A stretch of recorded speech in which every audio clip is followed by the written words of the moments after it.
Peter, it's good to see you again. How you doing today? I'm doing great. I'm doing great. Sun's shining. That always helps me, when the sun's shining. Absolutely. Well, I wanted to check in with you to talk a little bit about Twin Cities LISC, local initiative support corporation, and all the good work you've been doing. I understand that you recently had I believe it's a 35th anniversary celebration. We Tell us did. about that.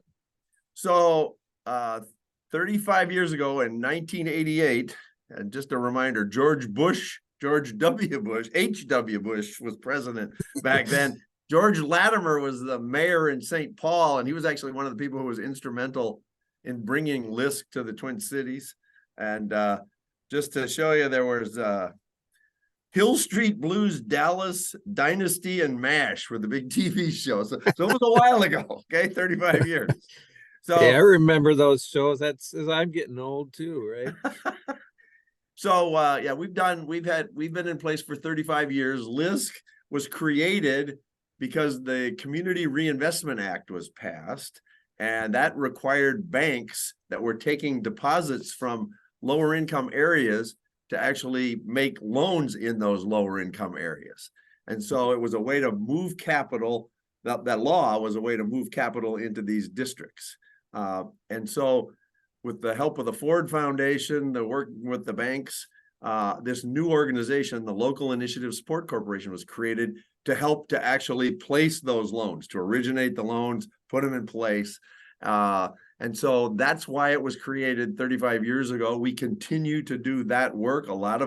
We collect money. We have 38 offices around the country, but we've got nationally, a lot of the money is collected. They've done a couple big bond issues on Wall Street, as well as getting investments from the large banks and other large institutions. We have to raise our own money here locally to run our offices and to provide additional resources. But there are 38 offices around the country, including Twin Cities, which is the office I run, and then the Duluth office, which has been around for about 25 years. And so we're following that model. The national raises the money centrally. They do HR, they do the legal work centrally, but we're the local originators of deals working to identify good projects that we can move capital into. And I kind of like to describe LISC as an organization that provides capital to people, places, and projects that don't get adequate access to capital through the usual means. And that's what we do. We gather that capital and then we put it out there for affordable housing projects, small business development, and the like. Right on. And just reading from your website here, it says since our founding in 1988, we've invested more than $900 million of our own money and leveraged 2.9 billion in additional investments to support local community development projects. Well, Can let you me just expand say, on? we Yeah. just hit a billion, okay? Okay. This year. So we're at $1 billion Yeah. worth of investments, and then it's leveraged over $3 billion worth of outside investments as well.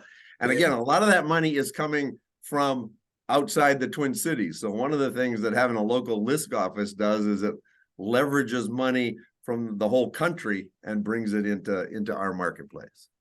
So talk a little bit more about the impact of that and what it means to the community and projects that are getting done that may not have been doable without this support.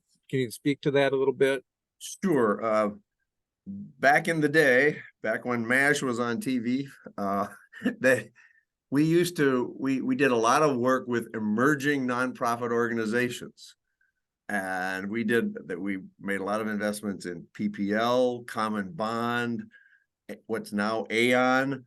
And now those are major nonprofit organizations, but then they were fledglings. And so LISC was investing resources into their operations, but also into the projects that they were doing. And now they're big actors, metro-wide. And so that's one of the things we do is we invest in the capacity of community organizations to do the work. And, these days we're investing in a wide variety of BIPOC organizations across the region. And so we continue to do that. There are housing projects out there that wouldn't be built but for the availability of grants and lower cost capital that LISC has been able to provide. As you make the rounds throughout the city, you can see many of them. One of the groups I'm really proud of having worked with is Rondo Community Land Trust. They have been around for a long time. LISC was one of the earliest investors in the land trust sometime in the early 90s, I believe it was, before my time here at LISC. And what land trusts do, as you know, is they buy land and then they keep the ownership of the underlying land, but then they sell the buildings on top of it. So it gives homeowners and commercial enterprises the ability to buy their building without having to buy the underlying land costs. And that's a way to make it easier to get on the ownership escalator, but also it gives them there's longer term control of affordability. And we were, again, an early investor. Now they're an incredibly robust organization right there in the heart of Rondo. They're making investments all over Ramsey County in affordable home ownership for residents. They're also making investments in commercial properties so that small local businesses can actually grow and prosper. And so that's really the sweet spot, trying to get that affordability for community members and for businesses in those communities. And tell us a little bit, you briefly alluded to the work you've done with BIPOC developers. Can you expand on that a little bit? I know I've written about some of those projects, and tell us about that. I have to say, it's probably in my little bit more than 4 years here at LISC, it's one of my favorite, if not my favorite activity that we're in. There's this incredible and growing group of new emerging BIPOC developers in the Twin Cities. They want to go out, they want to do projects, they want to build projects in the communities.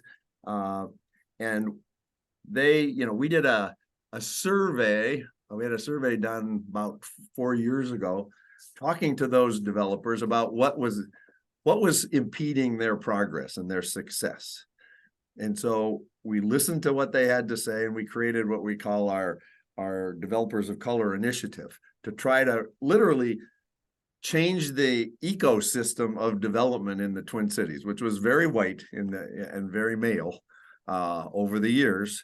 And so we're trying to get, as a way of building wealth in BIPOC communities and building community control, we wanted to invest in these new emerging developers. So they had to have site control. It wasn't kind of development 101 that we were doing. We were doing development 201. We wanted the developers to have a project that they were working on. We provided we had training sessions. We provided access to technical assistance, some grant money so that they could get cash flow, some of those pre-development costs that are real. They don't have a big balance sheet. They don't necessarily have a huge savings account, or they can't go to the bank of mom, as Chris Coleman used to say. And so we're trying to get them so that they have more capacity at the front end. And then we stick with them as they put together their final financing project packages, so that we help them get over the finish line. So we want to provide training, but we also want to provide, assistance, being their hand, arm in arm with them as they succeed in doing their projects. We also are very intentional about connecting those developers with other successful developers in the ecosystem. Whether it's David Wellington, it's all sorts of folks who are there to confer with those developers, help them over the humps that are inevitably there. I always like to say, you talk to the new developers and they think you're going from point A to point B, and it's a straight line, and it's anything but a straight line. You gotta move with the process, and it's complicated, and they get discouraged, and sometimes they need a little bit of advice along the way, a phone call here or there to help get them the kind of advice that they need. And so we try to be there with them. And we've had 27 developers in our two groups. We originally thought our first group, we thought we were going to have 6 developers. Excuse me. Well, we ended up having 43 applicants for the positions. And so we swept the floor, went out and raised a little bit more money. And we ended up having 12 in our first group. And then we did the second group, and we had another large, over 40 applicants again. And so they've got, some of them have got projects that are done. Johnny Opara is a good example. But there are others who are close, and we're, sticking with them. And our hope is that we'll have another cohort sometime in 2024. Well, that's great news. And you mentioned Johnny, and I've talked to him on many occasions, and I know he's done some good work. And I believe he's working with Sherman now on a big project. I think it was at the Heights. Is that? Yeah, he's working on the Heights. That's right. That's a big deal, really huge deal. We're actually we're talking to Habitat's working up there too, and we're trying to see if we can provide a little bit of financing for them for their later phases in that work. So, I mean, for St. Paul, that's a huge deal, and we want to be as helpful as we can. Yeah, a lot of exciting stuff happening. Yeah, the other stuff that I'm really proud of is the work on the recovery after the murder of George Floyd. As you know, there was I call it a period of mourning that happened after that, community wide, and things kind of stopped. And so ultimately, eventually the ideas started kind of coming up, and from the community, and the notion was, let 1,000 flowers bloom. That was going to be the answer. Then some people started adding up how much it would cost to make 500 flowers bloom. and so then that's when an organization like LISC could be helpful, because we had access to capital that was going to be essential if you were going to do any projects, in any large number. And so we created what we call the CAT Fund, which you've talked about before. And with that, what we did is we raised $35 million from the public sector, foundations, and businesses in the form of grants, project-related investments at concessionary interest rates, and then LISC money from the national office on top of that. We created a capital stack.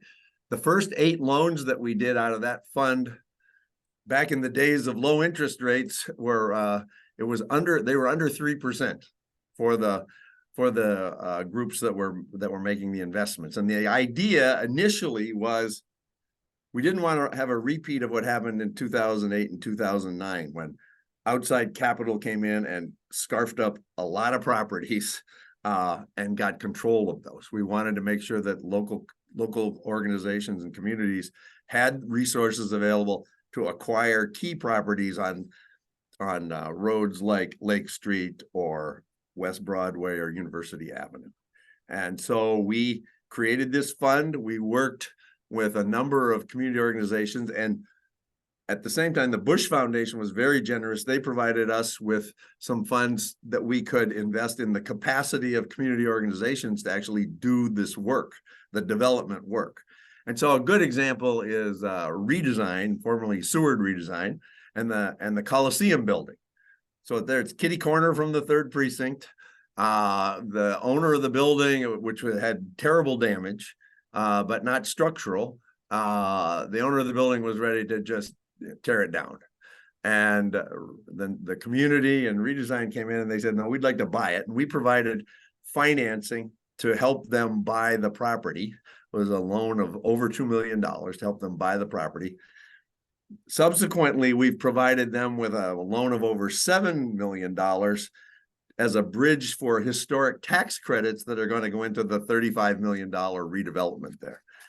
That's under construction right now. We provided that loan, over $7 million, because you don't get paid on the historic tax credits till the building is completed and can be signed off on. And so we provided that, and now that's under construction, and it'll be the biggest project right on Lake Street that's been done since the murder of George Floyd. And the community is just crying to see progress. It's admittedly been slow coming, but as you know, these deals are complicated. But our CAT fund, I think, has been incredibly instrumental in that work we're doing. I was talking with Abe Demage this morning about some projects that he's got on Lake Street that we're helping with. We've got some up on West Broadway and on University Avenue as well. I'm proud of that work. There's more that needs to be done. We're trying to recapitalize the fund because the 35 million is almost up the door. And so we're working right now to raise some more capital for construction loans and the like. Great. And so you've been with LISC now as executive director since 2019, is that right? 4.5 years almost. I know that's crazy. It's just time is just I know. flies. My daughter's a senior in high school. I can't believe that either. That's great. And then, so tell us a little bit about what attracted you to that opportunity at LISC. Well, when I was at Hennepin County, one of the things that I tried to emphasize was creation of places and working on community development, not just, the county had a tendency, that because of the work that they did, they were dealing with individual families or individuals, but they didn't have a place-based orientation. And so over the years, we worked to get a place-based orientation with our community works projects along capital investments that the county was making along like the Midtown Greenway or along the light rail. I mean, if you go out to Hiawatha Avenue, and the county didn't have a role directly in all of them, but there's 600 or 800 housing units at virtually every stop in South Minneapolis, and there are more being built right now. And so this idea of building community around infrastructure was an idea that I had some experience with. And so this job became available, and I said, I've got a few more deals in me, so let's try to make something happen here. And so I took on the job, and the leadership at National LISC wanted to ramp up the volume of work that this LISC office was doing, and it seemed like a good challenge, and it felt, it's the kind of work that I love to do, and so I took it on, and I'm happy I did. It almost sounds like a continuation of Yes. what you were doing at the county board level. And when you Absolutely. see that nexus with, I know you're a big fan of mass transit and seeing that nexus with housing and development there along those corridors, that's right up, like right up your falling alley. out of bed, It's got a little bit, but it's those investments and getting capital into communities that haven't had access to capital, that to me is the thing that's absolutely essential if you're going to live up to the rhetoric that people have about, okay, we're trying to build wealth in communities, we're trying to build BIPOC income. You can talk about that till you're blue in the face. You've got to find ways to get investments in those communities and investments that actually benefit the people in those communities. And so that's what this job's been about for me. And it was great. We had our 35th anniversary at Jamez Staples' place. He's the head of Regional Energy Partners, and he's creating a regional apprenticeship training center there. And we've worked with him over the years. And so it was great to have people come out, to a facility that one of our developers of color was putting together. And it was great to be there. We had music from a trio from Walker West, and we've been helping them acquire property for their building over in St. Paul. And so it's closing the loop, but you've got to be intentional about it, and you've got to have resources to bring to bear. And I've always been a believer in creation of funds that are available when you need them to make critical investments. And so that's what the CAT fund model was about. And we've done this. We're working on a new housing fund right now too, to have the same kind of ready resources at reasonable terms, and the relationships with the people out in the community who are doing the work. Those relationships are so important. I know a lot of the emerging developers and a lot of the communities feel isolated from the resources, and I see us as a bridge. much as I saw myself as a county commissioner, as a bridge between the aspirations of the community and the resources that the communities need to make lives better for people in those communities. And you've had a long career in public service. How long were you on the county board? 20 some 28 years. 28 years. 28 years. And I was in the Wow. legislature for 6 before that. I actually added it up. My first job out of undergraduate school was for the mayor of working for the mayor of Trenton, New Jersey, and started in 1973.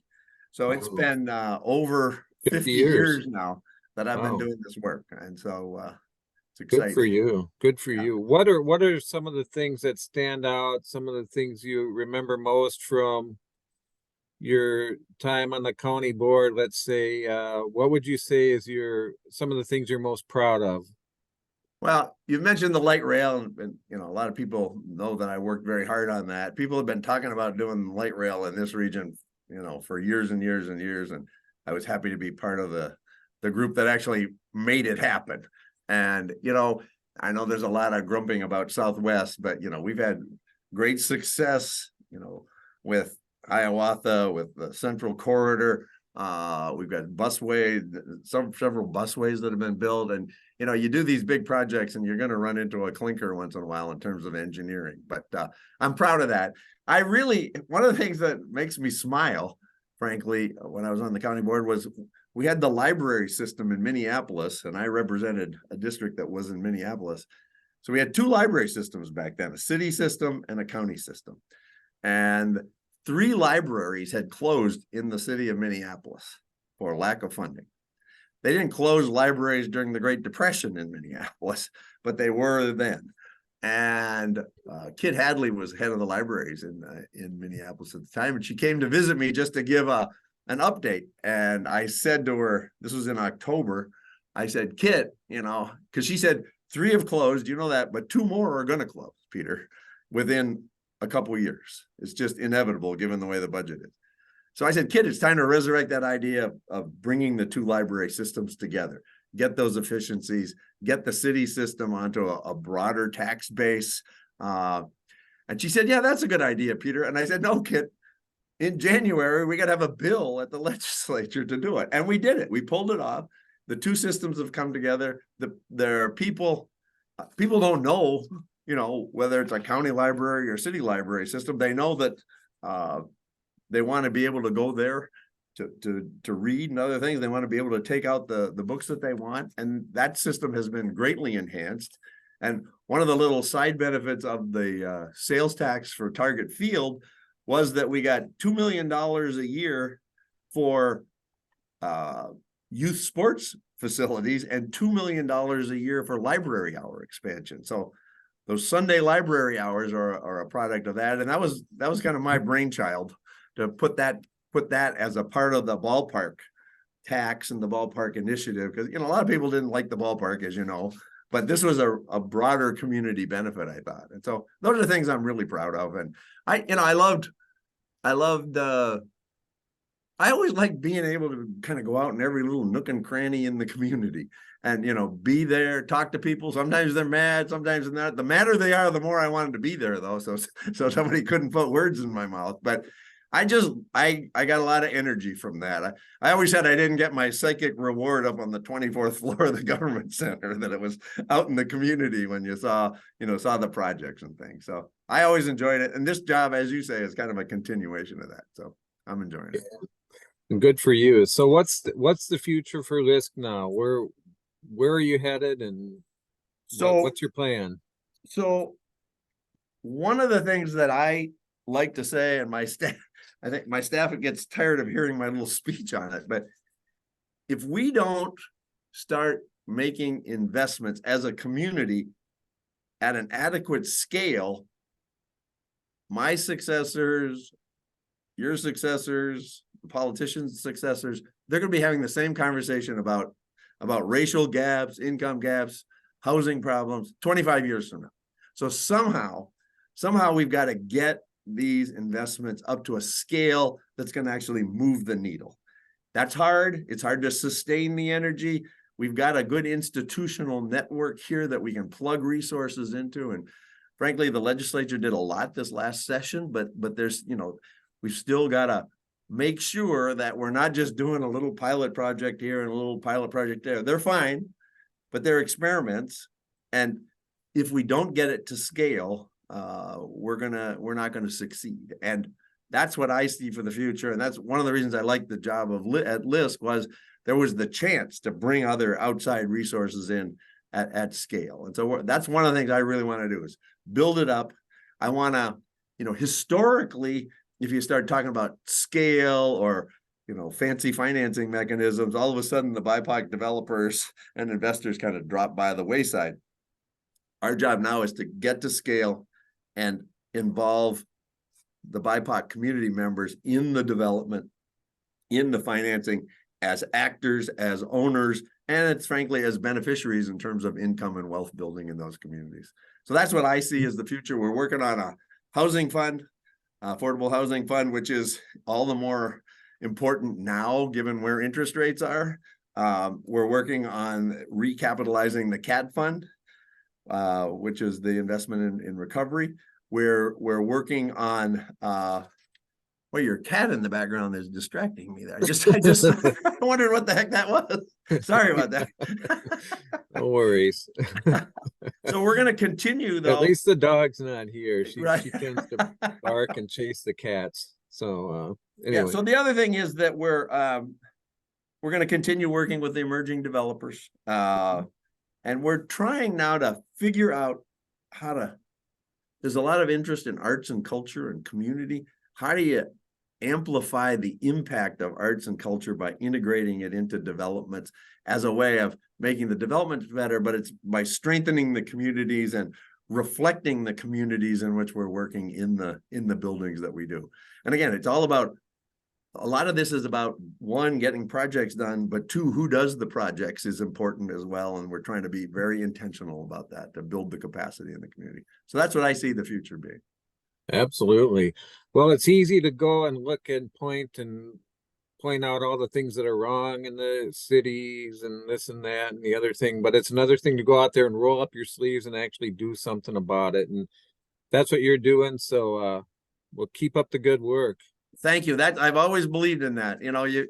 Speeches are, they're okay, but you've got to roll up your sleeves and you're going to hit bumps in the road and you got to figure out how to either get over them, around them, or through them to get the projects built and get the real benefits that don't come from just rhetoric, but they come from completed projects that people have worked on, that people own, and make the community better on a day-to-day basis. So.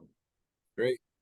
Well, thank you for your time, Peter. It's been great chatting, and let's stay in touch. All right. Thanks very much. I enjoy your work all the time. I really appreciate the kind of coverage that you provide in the community. So thank you. Thank you. Have a great day. Yeah, you too. Thanks. Bye-bye. Bye.